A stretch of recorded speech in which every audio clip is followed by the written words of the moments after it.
Hey everyone, today we're going to be looking through Dead by Daylight's history, assessing the meta of each of its years, from year 1 to year 6. To assess the meta from both year 1 and year 2, I've mostly taken a look at forum posts from back then and tried to judge the most accurate meta build, as I only started playing in 2019. So if you have a differing assessment of the meta from then especially, please do drop it down below. Also note that the way DBD's years work is from June to June, as that's when the anniversary is. We're going to be looking at the best survivor build for each year, the best killer, and the best killer build. Let's get into it. Okay, starting off with year 1. The best killer in year 1 was undoubtedly the nurse. Year 1 contained a lot of clunkiness and killer as a whole was quite weak, so when nurse came along and basically broke the set rules of looping and gameplay, she was quite clearly the strongest. The best add-ons back then for nurse, I would argue, were the ones that added blink charges. This was both the Campbell's Last Breath and Fragile Wheeze. With both of these add-ons you could get up to 7 blinks. The second add-on was however changed quickly to 1 extra blink charge, making the maximum 6 for most of year 1. Still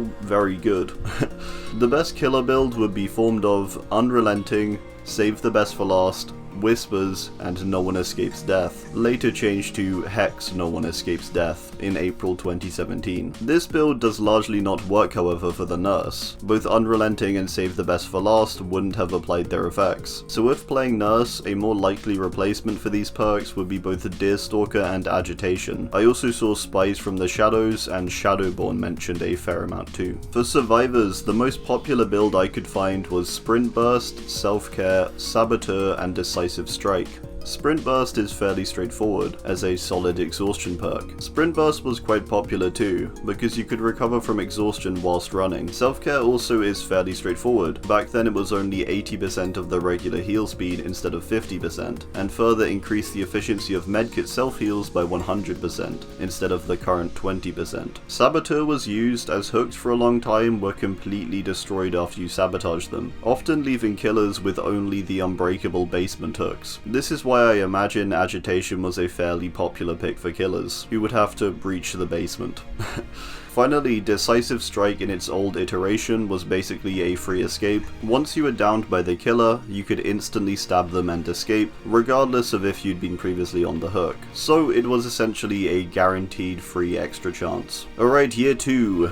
The best killer in year 2 was the nurse still, but to be interesting, and one of the next strongest seemed to be the Huntress. The Huntress was the first introduction of a ranged killer, which, a bit like nurse in year 1, kinda changed up how you had to play against her. She was released at the very start of year 2, in July 2017. The best add-ons for Huntress were probably both of the wind-up speed add-ons, Flower Babushka and Mana Grass Braid, which you could pair with Tinkerer for very fast wind-ups. After this it was probably the Venomous Concoction, which applied the Exhausted effect for 90 seconds. This was particularly good because the old Exhausted allows you to recover whilst running. This allowed you to counter that basically. The Hillbilly was also another very viable pick, with his 2 great add-ons, Carburetor Tuning Guide and Primer Bulb, that reduced the chainsaw charge time, letting you rev it incredibly quickly. Both Doctor and Hag were also becoming a lot more viable around this time. The meta killer build would have been something like Barbecue and Chili, Hex Ruin, a Nurse's Cooling,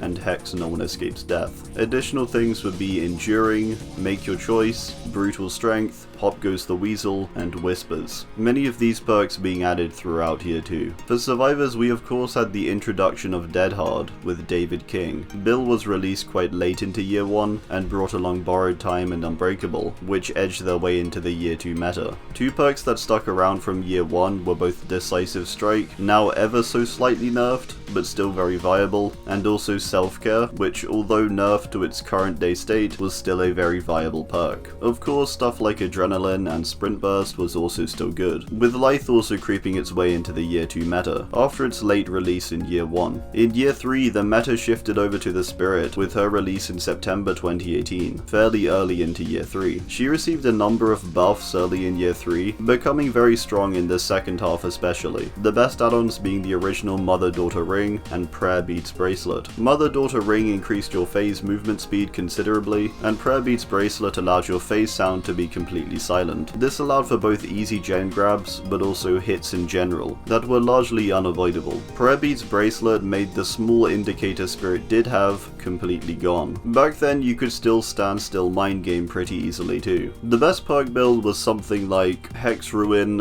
Barbecue and Chili, Sloppy Butcher, and Hex No One Escapes Death. Also things like Discordance, Enduring, Pop Goes the Weasel, Corrupt Intervention, and A Nurse's Cooling, which were also popular. The Hag was another killer who was particularly strong in this period. Killers like the Legion spent some time in the spotlight around their release, with their power that would allow them to down people whilst in Feral Frenzy. They were fairly quickly nerfed however, and I would say Spirit was still very much the best killer for year 3. Again, if we ignored the Nurse, because realistically it's always been her for the best players for every one of the 6 years.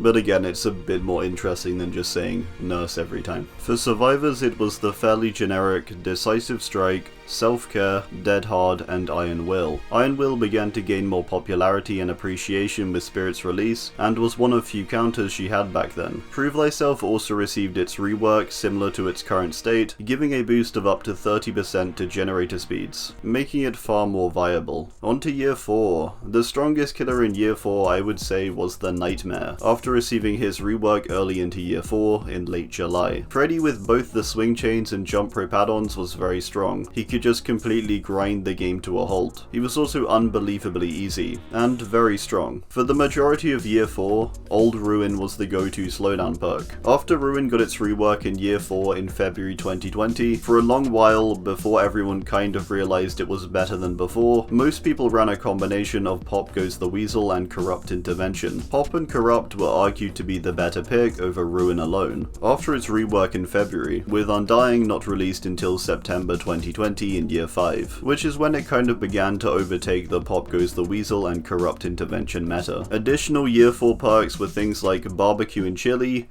Hex No One Escapes Death, Sloppy Butcher, and Discordance. For Freddy specifically, perks like Thanatophobia were quite strong also. Old Thana used to apply slowdown to healing as well as gen speeds, making it pretty strong for a slowdown Freddy build. Other killers like Oni also had very brief periods of being quite strong, especially his early days in December 2019. Survivors in year 4 had a fairly generic meta, again, composed of Decisive Strike, Unbreakable, Dead Hard, and Adrenaline. Stuff like Prove Thyself, Sprint Burst, and Iron Will were popular and also very strong. It was around this time that Self-Care started to become, or was considered to be, more of a detrimental perk, largely because of this year's killer slowdown meta. Self-Care only really came back to being good again, I would say fairly recently, since the introduction of boons in early year 6. Year 5, I would argue, had one of the most boring years and metas throughout the entire history of DBD. The best killer was either the Nurse or the Spirit, with the Nightmare being strong up till the near end of year 5 in May. To be a bit more interesting though, the Executioner's introduction was quite important at the very start of year 5 in June 2020, and particularly polarizing for the Survivor meta at the time. Pyramid Head's base kit allowed almost full avoidance of meta perks like Decisive Strike and Unbreakable. If tormented, he could send survivors instantly to cages, a new hook type essentially, and he could even mori them if they were on their final hook stage, without needing to bring a mori. This was a nice thing to have back then, with DS and Unbreakable being incredibly oppressive as a pairing. Executioner was also the beginning of the long line of anti-loop killers. Back then you could almost guarantee a hit with Pyramid Head, as there was no cooldown after readying your punishment of the damned attack, meaning if you were in a decent range of a survivor, any vault was basically a guaranteed hit. I think the best killer was still either Nurse or Spirit, but Executioner definitely had many abilities that could almost directly counter the Survivor meta. The best combo was mostly just full slowdowns. Hex Ruin, Hex Undying, Pop Goes the Weasel, Corrupt Intervention.